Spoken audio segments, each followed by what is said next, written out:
So right now we have reached to that time of the program. The time of the program I will call a sound man, I will call a selector. And the sound man and selector that I am going to call today, I actually do not know at all, right? Is somebody linked me with this brethren. I say you need to talk to this brethren. See? So I'm going to give him a call and I'll have him introduce himself once he picks up. I know him not like the regular phone call, but I try to call him on the regular phone call. I talked to him a little earlier on. See if him answer the phone, or if not, we'll call him on the WhatsApp. See? Yep. Greetings from afar. What you say, brother? What you say? No, I don't usually tell, and I haven't told the people as yet who am I speaking with, because I usually leave it as a surprise, you know what I mean? And the virgin that I'm going to speak with today, I'm actually going to use this opportunity to get to know him as an individual, as a selector, as a sound man, and learn about his story, because I know absolutely nothing, at least not absolutely nothing, but almost nothing about you. So this will be very, very interesting. Can you introduce yourself, sir?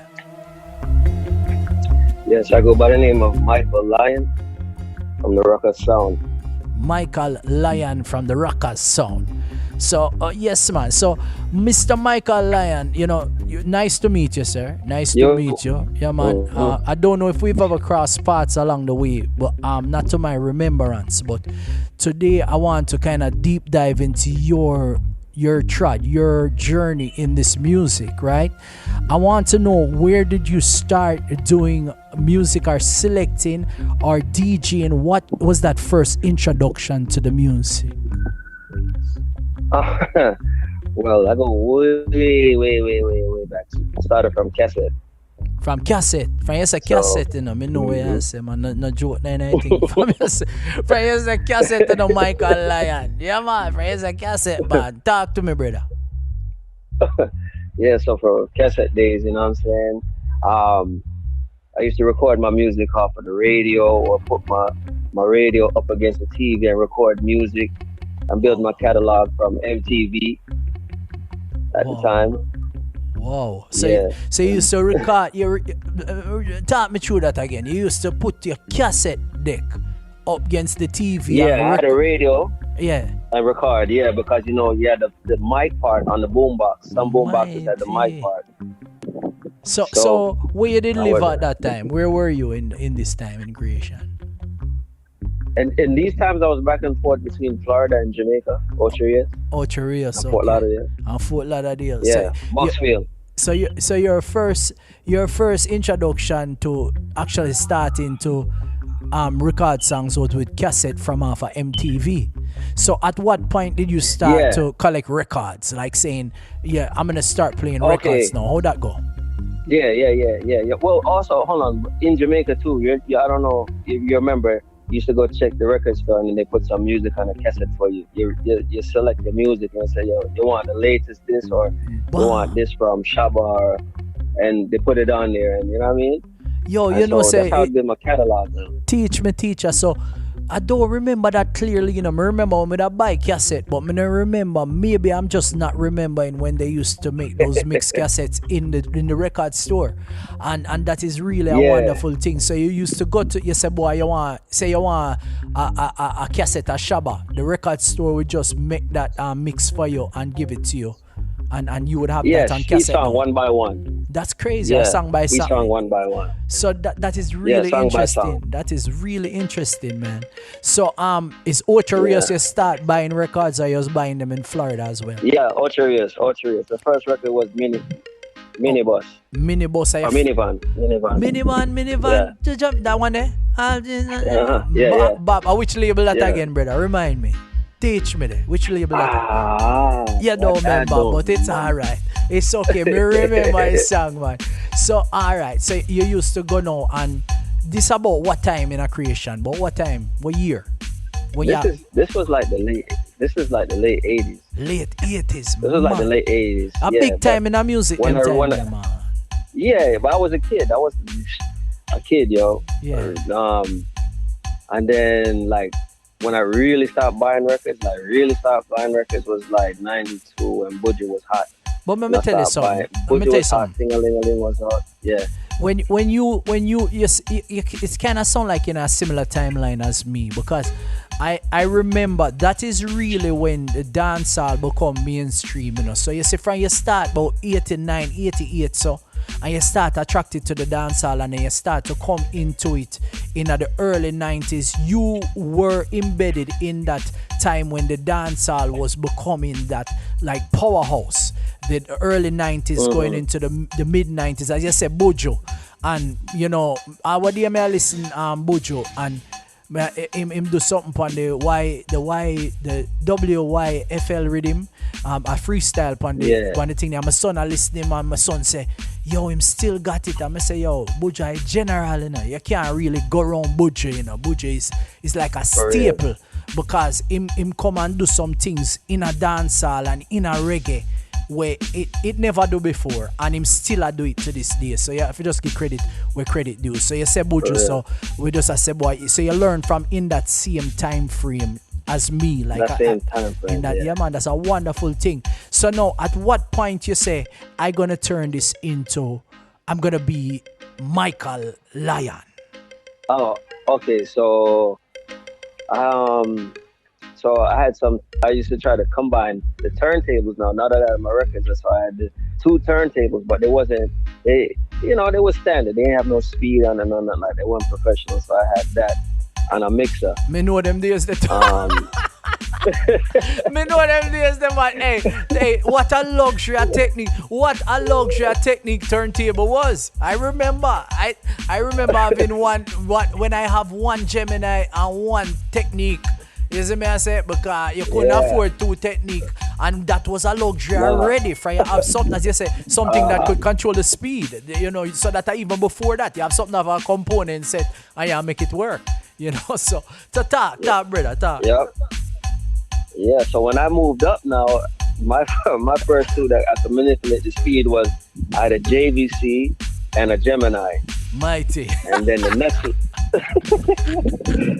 next level was 2 Geminis. Yeah, they're up. Yeah, you're gone up. You step up in a life now. You got yeah, me like that. And then by that time now, I had a full-fledged sound with 2 other guys, Denver and Ethan. At the time, the name was Crip and Devious. That was the sound name. Say it again. Ruckus. Denver, a.k.a. Crip. Okay. Cool. Ethan, a.k.a. Devious. But they go by their real names now, yeah. Mighty. And we had a crew. It was Ruckus was really a crew that we just said, you know what, let's just turn this crew into the sound. And this was about what year? About what year that you would say is the founding year of Ruckus Sound? 95. Wow. 95 was when we really started playing house parties, and then Denver came on the sound in 96. And that is in South Florida? In South Florida this is going on. South Florida. Mighty. So what Denver was some of the New York? What was some of the early venues that you got to play at? Like venues? So venues that I played, I checked it, because I was only 14 years old. Mighty. You know what I'm saying? Yeah. Yeah. So I was going to Reggae Cafe at such a young age when Bay City Class Jaro. Yeah. When I got a clash there too. I went to that clash as well in that was up in Reggae Cafe, you say, right? That was in Fort Lauderdale. Yeah. Mm-hmm. Yeah, man. I remember that dance there. Trooper that wear a headset microphone. And remember and Squingy them deal with him wicked. I remember the dance, man. So from 14 from 14 you are squeezing a dance. You remind me of my sister, because my sister used to thief and carry me go over 5th Street and them place there, you know, when me a little youth come in. Yeah. So me used to sneak in enough place where me never belong at that time, but we got in, you know. Mm-hmm. Yes, man. So that remind me of the good old time there. So now you are get introduced from a early age at the Reggae Cafe. My uncles had the link. I don't know if you remember a shop named DJ Maker Shop, but that was my family's establishment. DJ Maker Shop. How are you talking about, man? Roger and the whole crew, man. How are you say, man? remember that, Yeah, my cousin grew up around them, you know. So Roger was my cousin icon, you know, like him idol, like him look up to. You see me I say? So even to this day, my cousin talk about Roger, you know, R.I.P. Yeah, man, me remember them, man, and the whole Jamaica shop thing. So big up all the people that are out there right now and I listen and know about the Jamaica shop and them something, you know. We are talking to Michael Lion from out of the Ruckus sound system. See? So keep on talking, keep on playing, walk with you, Michael. So them times now, so Roger saw the passion, so he saw that we was very serious, so he would also help. He's the first one that helped us step up our dub play game, or start voice some dub over by Jam Hill now.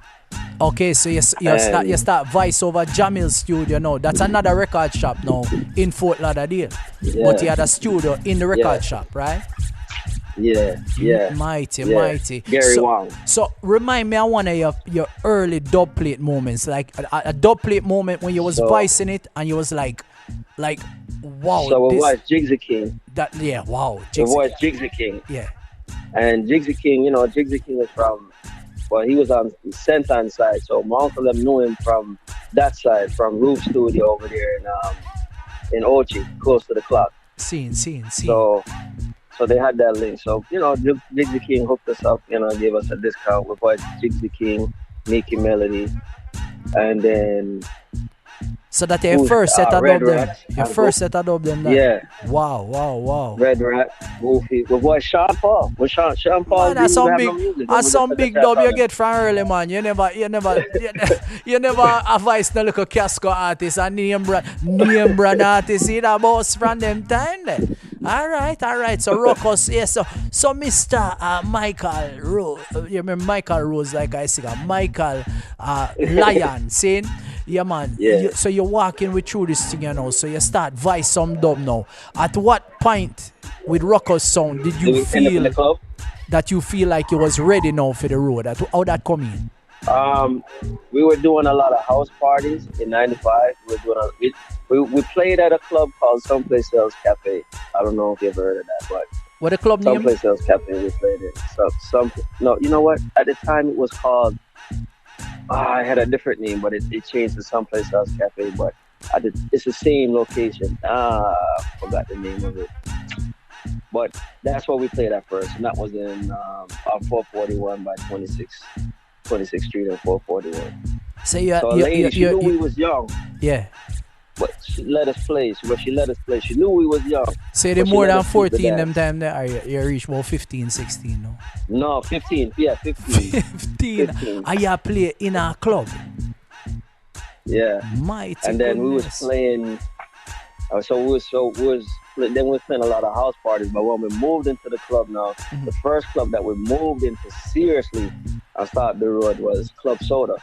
Okay. And that's where, and we didn't look back after that.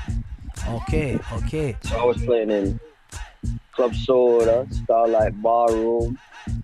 I played in Peppermints. Right after it changed from Razor's Palace, it became Peppermints. Yeah. Played in Peppermints. All the clubs in Fort Lauderdale. Crystals, before it was named Strawberries. Poolside. And remember now, I'm not old enough to drink. I'm not even old. I shouldn't even be in the club. You shouldn't even be in the club. Yeah. They shouldn't even. You know what I mean? We was opening up for Leroy Sibbles. Mighty. And we wasn't even old enough to be in the club, and we're playing. And you know, it was a great thing because it was like, yo, these youths. What an experience, man! That's music awesome. Like this. At such a young age. Yeah. Playing Studio One and all the foundation music and them times the right way. Yeah, and them never know, but them don't know say you da record all MTV on your cassette. So you're well muscle up and ready for them by the time you touch record, you know. So you pay attention through the years, and that's the thing, you know what I say? Yes, man. So, alright, so did you design or you all design Ruckus as a clash sound or a juggling sound? Juggling sound, always a juggling sound. We were never a clash sound. You never clashed before ever day in your life? We clashed, but we didn't build the sound to be a clash sound because we voiced a lot of girl tunes and party tunes. Yeah, nothing wrong with that. And those tunes And those tunes, if we to convert those tunes into like clash tunes, but a whole heap of clash stuff. But we didn't design the sound for that. But that's good. That's actually very good for business. Very, very good for business, because you can only clash every now and again, you know. It's a mess, but you can juggle all the while. That's no shame in the game, bro. I mean, I used to love Clash. I used to be a Clash animal. I don't know if you know, but I don't. I know. But I don't venture into that field any longer, because I realized that, you know, in order to turn it into a business for me personally, Clash is something that I would only be able to do every now and again, and dub plates are very, very expensive. You see me, I say, so you have to know what you do in order to make it business, or you're not gonna have a business that's generating much funds. You know what I mean? Or it's just something where you do like you have an enormous amount of money and you just invest in it as a little hobby. Okay, so what you said you have Clash before. So what was your toughest Clash or your most memorable Clash? I would say, what's the name of that song? They used to play a banana boat. I forgot the name. Skytopper. Oh, Clash with Skytopper. Okay, and who win the dance then? We won that dance. Okay, so we won like you never lose. We won like that dance. You couldn't lose. Hey, we get some boo already, man. We can't tell you. Yeah, you have to experience Boo too, you know. Lion, you have to experience Boo too, you know. Boo nice, man. Boo teacher, you know. Boo is a great teacher, man. What a thing like Boo. Yeah. Yes, man. So what it is make you stronger. It make you stronger, man. What is your most memorable dub plate moment? Like when you the artist that you are voicing, that you say, wow, this is amazing. Like I'm actually in oh my God, big time. So explain that moment to us a little bit. How that go? So it was voiced at his house. Stony Hills in a Jamaica. Yeah, Okay, nice. So we went to check him, and before we even start doing any music, you know, with Willa Reason, and then we played. He loved checkers, you know what I'm saying? Yeah. So me and him was playing checkers, and it was like wow. You know, for me, it was a wow moment. Yeah, I know what you're saying. That's amazing, man. Yeah, and that is actually the best way to approach a dub plate or getting a special, because you're building a vibes and an energy with the artists, and the real artists they appreciate that. They appreciate that you sit there and you share a moment with them. You're not just running and give me a dub and you're going about your business. And I bet you get a mighty full dub or set of dubs. Oh man, I can imagine. Oh yes. Yes. The dubs was nice. Sound like 45. Scene. Awesome. And I'm sure that becomes something of an anthem or a special to you in this time. That's wonderful, man.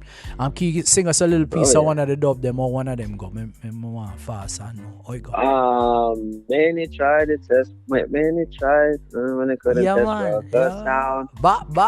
For the real rock. There is. No. Oh, you're watching on the taxi rhythm. Taxi mad. Taxi rhythm. Mad. I know. There is nothing you can do to stop your sound from dying. A big tune that, man. A big heavy tune that I wrote. Man.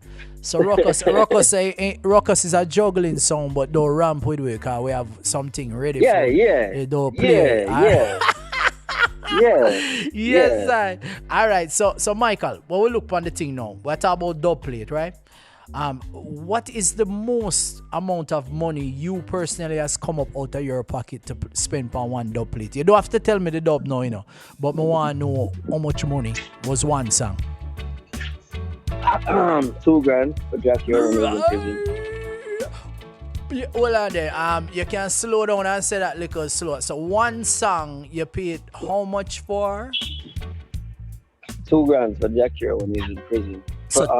Behind his prison walls and longing for. You never have to tell me the artist still, but thanks. You tell me.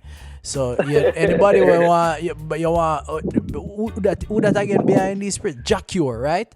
So if you want Jacure right now, you probably can't get no Jacure regardless. But you hear how much you man spend on Jacure dub plate, right? Yeah. So you think it was worth it? Yeah. You think it was worth it?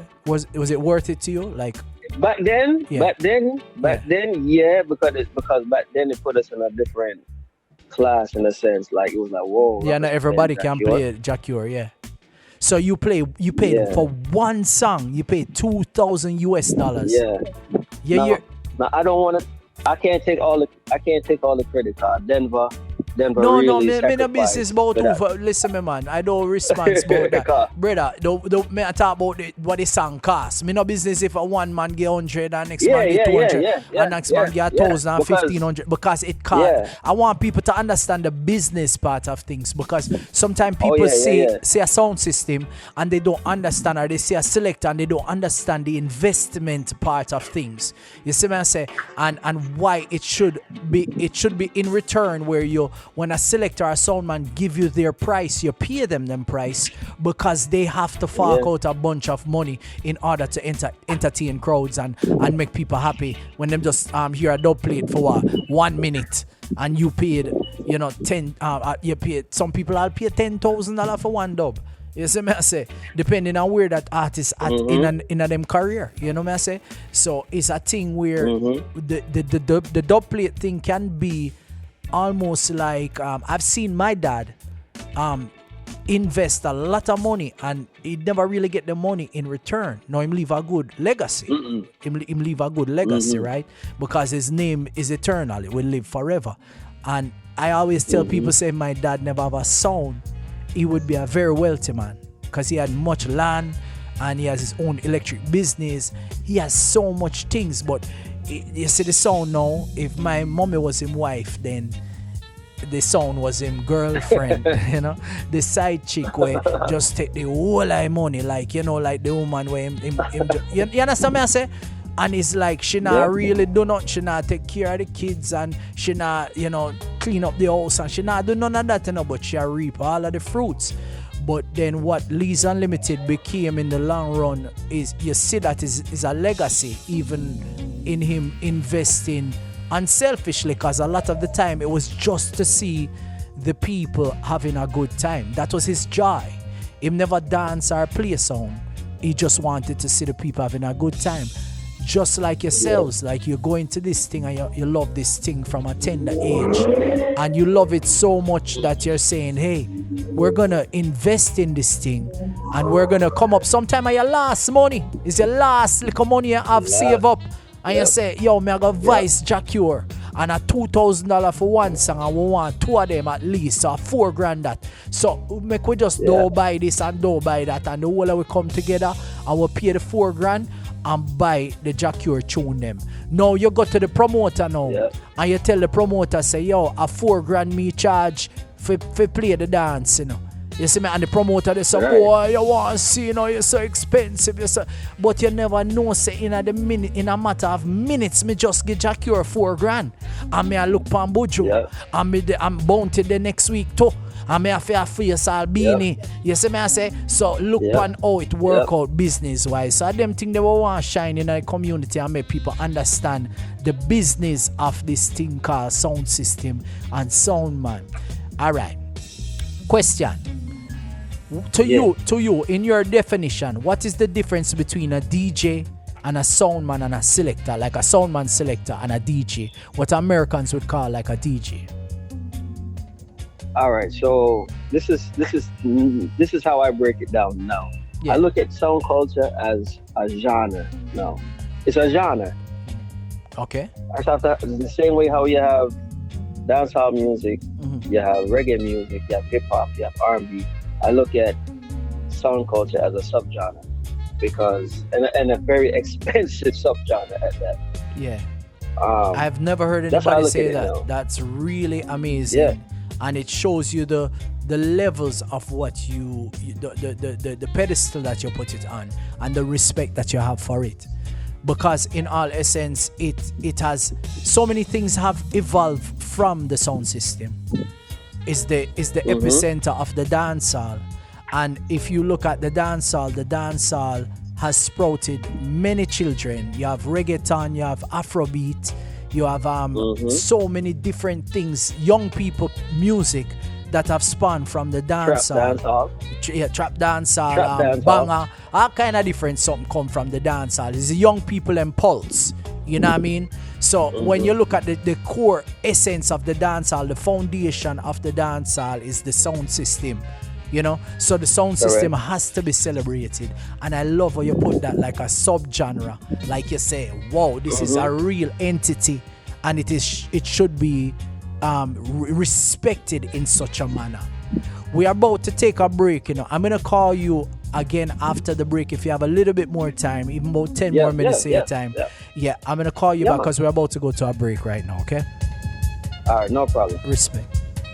So we're in a good reason with Michael Lion, Ruckus sound. See? Keep it locked. I Radio, Lee the Performa. Keep on playing.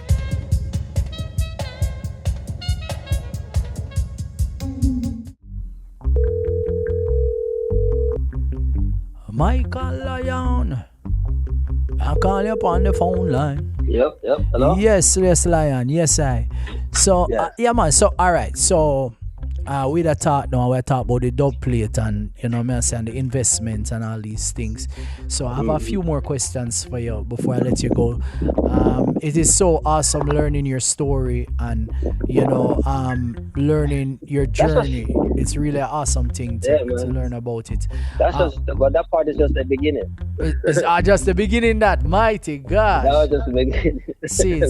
It's way deeper than that. All right, let me ask you some questions. Come on, figure out what I want even nowadays too, but and the journey as it continues. But let me ask you some questions there. What is your least favorite thing about being a sound man? Least favorite? I never thought about that. Oh, I guess to spend the money on dubs. Yeah, we just talked about that a little while. Yes, man. that's the least favorite part. I wish the artists would be more reasonable. Yeah. And I wish that nowadays artists would the more current artists would respect the culture and actually put some effort into voicing quality dubs for the sound, man. Just know that, that's the foundation, you know what I'm saying? Yeah, you hit a valid point, because there's a reason we need to be had, because a lot of the time we are investing, and again, a lot of artists might not agree with this, right? I'm an artist as well. I write song and sing song and them thing there, and have song we play up on the radio and everything. So I talk from a different perspective as well. But I can speak to a level of when I heard like my song I play upon a sound, or I hear my song I play upon a radio, it blow my mind, you know what I mean? And you have to remember, the sound man and the selector and the DJs are the ones that are taking these songs and carry them into the crevices and the corners of the world and playing these songs and broadcasting your voice and your rhymes and your melodies across the earth. Mm-hmm. So sometimes we have to take into consideration, again, from a business perspective, because as I go along now, I love business and I love us looking at things from a business perspective, that as an artist that that you're going to give Ruckus, you're going to give Michael Lion some dub. You charge him for 2 and you give him 1 free, or you give him 2 free, so it look a more cost effective thing, because I'll take your song them and blast them. You see me I say? So and he's gonna play them with a different passion, especially when you say, yo, Michael Lion in the song.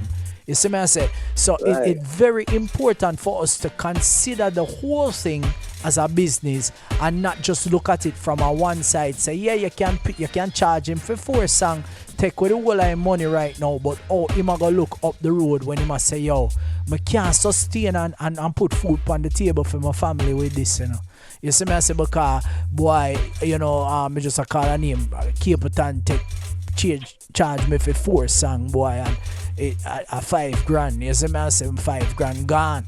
So right now, I can't even put food on the table. You know what I mean? I have 3 dance to play, and each of them are pay me $500. And then that are $1,500. So how much more dance? That are probably the only 3 booking we may have.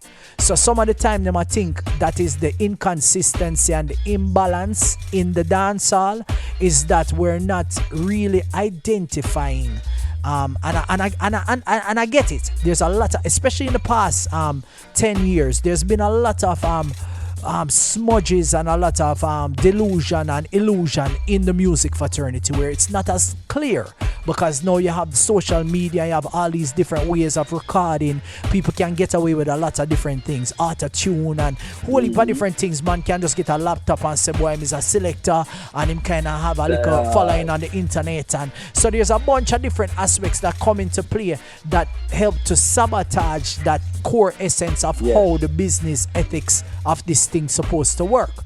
But it is what it is right now, and I believe that we have the opportunity to refine it, especially even with the technology and all the different things that are in place. Because I do business, if you're not a selector, if you're not truly a thoroughbred selector, a real selector, I don't care how much technology you have, it is going to show when you play alongside a real selector. At our business, you could have act like more and could have gone like say a selector if you're not really one at core. And I'm not talking about from back in the days, you know. I talk about at core that you are a thoroughbred, you are 100% a selector. When you play alongside that Super Twitch, or you play alongside that Mataran, or you play alongside that Michael Lyon, or that Chipley, or that, whosoever, that is a thoroughbred, a real selector.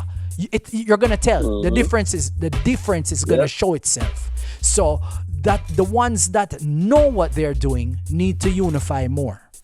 And let it be. Because I remember, and I talk about this often, I remember my dad have one of the biggest sound them at Jamaica, and I could not touch it. As a youth, I couldn't touch it. If me take up the microphone, Michael, them tell me, say, put on that. Why? Because me never ready. Me never ready for playing a sound. You know much time them run me from around the sound. Me I talk about a number daddy, I know my father run me, the man them work on the sound. Them a run me from round it, because them a say you're not ready for it yet. You see me I say, so I couldn't just take up a laptop and say, yo, me a selector. Me have to go through the levels. Me have to have record MTV on the cassette. You understand? I me have to go through and them a laugh after me and them never take me serious. I'm going to put in the work, I'm going to put in the energy. You know what I say? I get a little excited, a little emotional and thing, but it's a real thing, and I believe that it's an entity, and as you say, it's a subgenre. Go as far as say it's a genre, or go as far as say it's bigger than a genre, and say it's sound system, it's the core essence of the dancehall. So if we leaving out that core essence where Yellow Man come from, Beanie Man come from, Bujo come from, call the name them and them come from the sound system. Because a sound system make no five man them hear themselves and the ladies hear themselves loud first, Make them can hear people hear them, So it's a thing to be celebrated. Go through, Michael. Yeah, so why I was saying subgenre, right? Yeah. Why I was saying subgenre, because I look at it like this, because I DJ other events, and I'm an open format DJ, so I can DJ other genres of music, you know what I'm saying? I can DJ other genres of music, right? So skillful. Why I look at it as the next subgenre is because I know that, all right, if I'm playing for, let's say I'm on a cruise and I'm playing, I know I have to stick to a certain format. You know what I'm saying? If I'm playing a R&B night somewhere, I know I have to play that. I know I can't make Wally for speech and go on. You know what I mean? But when I play, if I'm playing a big people dance, I know so that people them don't really want to hear too much chatting on the mic and this and that. You know what I mean? When I'm playing a big people party, you know what I'm saying? Mighty. Right. So, but when it comes, if you're in a sound arena now, if you're in that environment, say, yo, hey, it's different. So you can't go on like, you know what I mean? You're not gonna say nothing. You have to say something. And you know what I'm saying? You have to be ready. So look for entertainment. Right. It's different. And you have to, you know what I'm saying? You have to have some dubs. You have to have some dubs. If you don't have no dubs, at least some jingles in your sample or something. You can't just come in there with, you know what I mean? So that's why I look at it as a different genre, because then you have the sound clash, which is a part of sound culture. So that's a whole different. It's different. It's different. It's a different world. But there's something that I just get some insight on. Colombia. Elaborate when we say that. What comes up? Colombia. Oh yeah. So currently now I'm back and forth between America and Colombia, and I mean, I'm more I would say international. You know what I'm saying? Because last year I've got the opportunity to travel like different places. You know what I'm saying? Like I played in Bermuda. I played in Bermuda a lot last year. Wow. Grateful for that. Mighty. I played in Colombia. I played all over Colombia, Cartagena, Medellin. So that's what I said. So what is that genres. like? What is that like playing in like a country that the first language is not English and playing in a sound system style? How that go? In a sound system style, yes. So one of the dances that I played was in a city called Bogota, and they're Bogota, that I capital. No, that I capital. Bogota. Yeah, man. Yeah, that's the capital. Mm-hmm. And so they hired me to represent the sound side and the reggae aspect of it, of an event. I opened up for Don Penn. Okay. You know Don Penn. Yeah, man. So I opened up for Don Penn. So please unlimited. Don Penn. So voice so I control. Yep. But just touch a sample with Don Penn voice tonight, so yeah, you never hear it. But when you say Don Penn, but just touch it. Please unlimited. Yeah, man. Original Don Penn. Yeah, man. Original style. Yes, I. So So go ahead. I try to represent also the culture and the music when I'm over there as well, and try to bring an authentic vibe over there, because right now what's going on in Latin America is they're also using the dancehall beat now. It's gone beyond reggaeton. The dancehall beat is also being used as well, like real dancehall rhythms. You know what I'm saying? I hear people out sample the Dicky rhythm. I even the other day I heard somebody in Barranquilla sample the Punani rhythm. So it's gone beyond the bam bam and dembo. It's gone beyond that. So when I play, I try to say, look, listen, this is Jamaican dancehall, because they have fit them that. When it's a dancehall, they have a different type of dancehall with their people on it. So I'm always trying to say, yo, hold on there. I represent Jamaican dancehall. Yeah, I mean, it's so important for us to. I don't see anything right now that more important than us to unify. I really don't see it. And I'm saying this, if you don't want to do it, then you don't do it, and you never do it. You see me? I say, but it's better to be the part of something than the whole of nothing. You know what I mean? And if this thing is so influential, where you tell me, say, you go Colombia, them place, where them talk English, you know, and you see the South America and the whole. South America, you go these places and you see the effect of the dancehall in these places. And you know it's striking people, and until them start writing on these rhythms, the Punani rhythms and these rhythms, and they writing their own lyrics and their own language over these rhythms. But so what do you think will happen? Yeah, then they don't need you. They don't need you.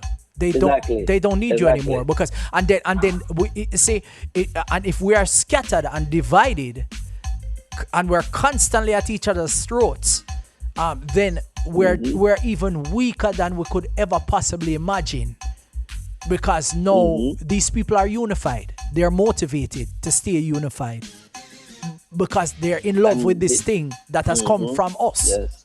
It come from we, and we take it for granted. Yeah. You see me? I say. Yes.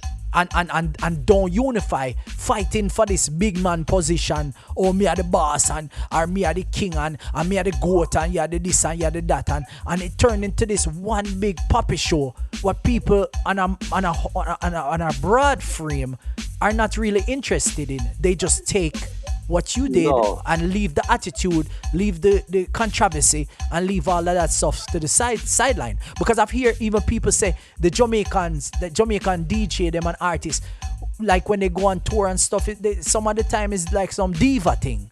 I mean, I say people not to deal with your good, but the attitude, man, they're not gonna want that no more, dreadlocks. The people, they're not gonna hire that, and if you make a name now and you are diva out the thing, you think say them all about me? them now book me. So me want you go and show the people them some good attitude when me know say you have. Right. Brought up say and deal with the people them good and deal with one another good. We can't just deal with foreigner good, you know. Deal with each other good. Right. You see me I say? Let me yeah.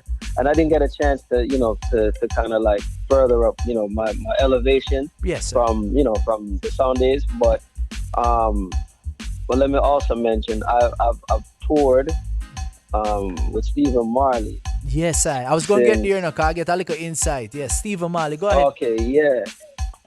So, I toured with him for 12 years. 12 years, wow. So 12 years. So I've been every city multiple times. I know the whole of America. And these stories, what we're talking about, I hear these things from the promoters that I talk to that put on these shows and these concerts and things like that. Yeah, they had to deal with the diva behavior and a lot of things that they just they just couldn't deal with coming from the bands coming out of Jamaica, and this is how they start hiring their own bands. Look on the West Coast, King. Look on the West Coast. They make them own thing too, and till all them thing all win all Grammy. Is it me say so? Right, that's what I'm talking about. I mean, not that, we love that. We love that, but no, it's good. But people are going to create their own thing, but they would include you more if your attitude was a little bit better. And we need the inclusion. We need the inclusion. We don't want to be excluded, and we can't say, boy, them take a thing, and then take it then. If me have a woman, right, and me a beat her up and me a mistreat her, right, and a man come now and take her and I treat her good, then take her. Don't she deserve better? You see me? So me can't complain and say, boy, the boy come take one my girl and rare. It just don't make no sense, Bridget, because the man come and take the woman and I treat her better. Exactly. I talk on some different lyrics, a different language in our ears, and she like it. Mm-hmm. You get me? I say so. It's a reasoning, and it's a reasoning that need to be had more and more until we start to identify. Say, we might have oil in the hills of Jamaica, as some people say there's oil in the hills, but that is not our oil. That is not our true oil. Even if oil did it cannot amount to the wealth of our culture. Cannot amount to the wealth of our culture. And the people. One more thing I wanted to ahead, say. King. Continue. Yeah, one more thing I wanted to say too is about the dance hall. Is that the youths them are not into the dance hall. They're not into the foundation and the fabric of the real drum lines and the real pattern of dance hall. They're more into the what we call trap hall, which I feel trap hall is its own genre. Also, trap hall shouldn't be considered dance hall. But they use them in Jamaica now. They're not taking up the dance hall. They're more into the trap hall. So that's another reason why we lose, because the rest of the world wants to hear dance hall. And they'll listen to the trap hall here and there, but the feeling what them want for wine up on a girl and all these and see girl wine up on things, that's what they want. And Jamaica's not delivering that. And that's we all know that's why. But you say you they put out prevalent. I forget what the youth name and put out a rhythm name, the YFL rhythm. The rhythm it have a dancehall flavor to it. I see enough of DJ Anthony B them do all a little thing on it and it a fly all over the internet right now.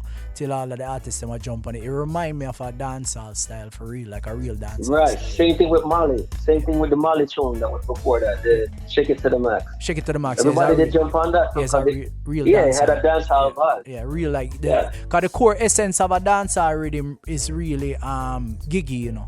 You see me I say? If people don't know what a gig is, let me see if we can find. Yeah, that I'm gonna play it. This a giggy right here, so I'm gonna play it for them.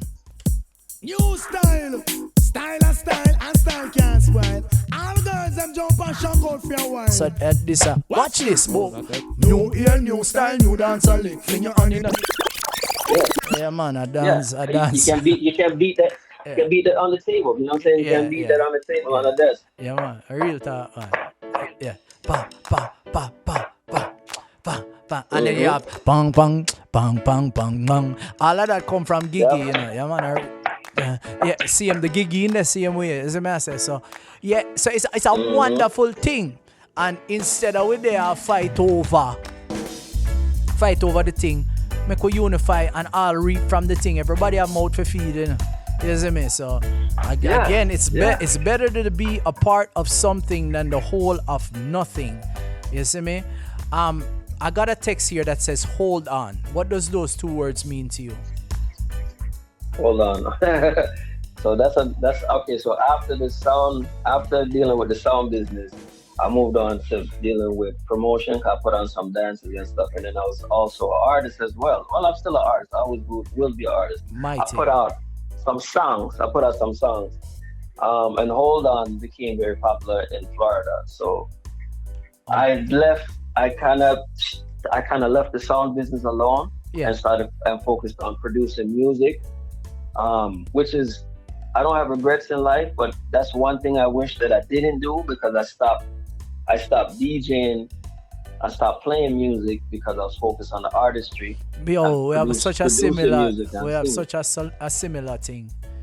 such a similar story. And I wish similar part. Okay. Mm-hmm. Yeah, and I wish I didn't let that part go, because I let that part go at the peak.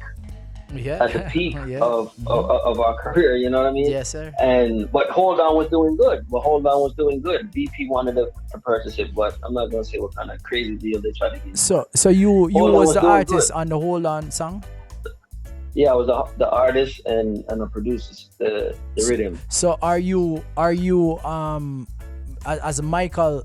Are you on it as Michael Lion? Lion, as Lion. Yep. As a Lion or Michael Lion? Both, Michael Lion, but you see, I had to put, because Lion by itself, to get paid, I had to, use Michael Lion, my name, you know what I mean? Okay. As the name, because there's so much, because Lion by itself, there's so much Lion out there. Mm-hmm. Yeah. So Hold On, is it on like Apple Music where people can get it? It should, I don't, I haven't updated that. I don't know. I was with TuneCore. I don't know if it's still there, but it's on YouTube. It's on YouTube. Okay, mighty. Yeah. Yes, sir. So that's awesome. Yeah, Hold On. So I tell people all the while, in order to be a good artist, you have to first be a good selector. And I wouldn't say beat up on yourself, because I do it sometimes to because I stepped away from the thing. Like literally, it was crescendoing not just for me, but as a whole. I was doing a thing named Sight and Sound. So I step away from the scene in the the pivot of everything. Like they were putting us on all the major shows, you know what I mean? But because of ego and whatever disagreements and all these things, we didn't see eye to eye, and we allowed all this thing to slip from us. Yeah. But then I started to step as Lee the Performa, and I don't regret it, because I know I learned to play guitar in that time there. We can facilitate an acoustic set with my original songs. I've heard my songs played on the radio in Europe, in Jamaica. Those things were big deals to me. Playing with a band, working with the actual band. Them thing there's like wow, you know what I mean? It's an experience, and some of the time the experience is worth way more than the dollar. And I think what happens to us, especially when you reach to a certain pivot, right? So you say you reach to a ceiling in your selecting career, and you say, all right, you know what? I need to come from under this canopy right now. I need to launch out into something that's gonna challenge me a little bit. And then guess what? You leave it alone, and guess what? It come home. So you return back to that thing again. So that is how I look at it. Let me tell you how it happened. Yes, sir. So let me tell you how. Let me make it real quick. Let me tell you how it happened. So during my artist journey, by putting out songs, I also learned how to do videos. So I went to school and I learned how to do video on a deeper level. So I do music videos as well. I've shot a lot of music videos for a lot of reggae artists. Wow. Wayne Wonder, Turbulence, Nadine Sutherland, and that's what I did with Stephen Marley. I did his videos and photos while I was on tour. I was a content manager.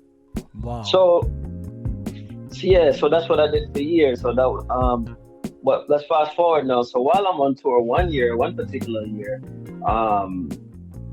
his daughter, she's also a DJ as well. His daughter Shasta. And Shasta has some we had these after parties that we had to do at the end of the night, and Sasha was the DJ. See. But then Sasha also got some bookings outside of the tour that were more important to her. So it was like, damn, so who's gonna take his spot? But she already knew about me already, because we had that, that connection already. We already vibed. So your secret out then, so she knows so you can select. Like, yeah. Yes. She was like, Mike can do it. Mike? Yeah. You sure? Yeah. Mighty. And she already knew. And then she was like, yeah, he can do it. See? You sure? Steve was like, you sure? It's like, boy, I'm happy to see this. And well, the pressure was on me that night, and then I came through. And he was like, yo, you gonna talk to Mike? And at that time, I haven't talked to Mike in years. He was like, yo, you gonna talk to Mike? I was like, no, I was just gonna just mix some tune. No, man, you have to talk to Mike. I was like, okay. See. So now I'm in a different mode, a different meds. Like, all right, I was just quiet for the whole day, just like, all right. Yeah, it bring you to that. It bring you to that place, that happy place. I got on the mic. Yeah, got on the mic, and I got a good reception. And I didn't look back, but I just went all out. I just came right back to it. I was on the mic, rocking the mic, mixing tunes, and then I end up playing all of the after parties. And since then, I didn't look back and came back off the road and just straight DJing I'm not gonna let this go again. Yeah, man, I'm a thing of the love from that time, man. It's about way for the spine in your back. So, yeah, man, I love the vibes, man. So Michael Lion, is there a thing that you just absolutely love about it that you could share right now? What is your favorite thing about being a selector or a sound man? My favorite thing? Oh man, my favorite thing. I love playing music loud. I love feeling the bass. I love playing music loud. I don't know how people can just listen to music in their headphones. I need to hear it loud.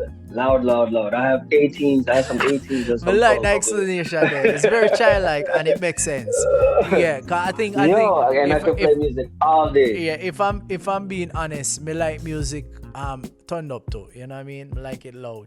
Yeah, man. You have to feel the vibration. Yeah, you can feel everything in it. Yeah, man. Me like the vibes. Yes. There. Would you do it again? Everything. Do everything again? Yeah. The journey from that time till now. Yeah, I do. I mean, music is me. Music is more than my passion. Music is me from ever since I can remember, from a little youth. You know what I mean? Say less. So how? And nobody forced it on me. Mighty. I love that too. That is nobody forced it on me. So, that is awesome. No, nobody forced it on me. So how people find rich your or poor, it doesn't matter. Rich or poor, it doesn't matter. Rich or poor, music will always be. Yes, sir. How people find your mic? Yeah. How people get in contact? So you can find me. So I have 2 YouTube channels. Yeah. Michael Lion Music on YouTube. Yeah. And then I have Ruckus Sound on YouTube. So Ruckus Sound is more geared towards the juggling and the sound stuff. All right, so real fast now on IG. On IG, by the time I run out. My IG is m.lion.music. That's m.lion.music. You can find me on IG. So IG tells my story. YouTube, you'll see. I have plenty mixes on there, and you can see the respect. So respect, Lion. The time I'll go up and way, and we're gonna keep in contact. All right, my friend. Big up yourself, man, and keep on playing. Yeah, man. Big up yourself, Chipley. Yeah, man. Every time.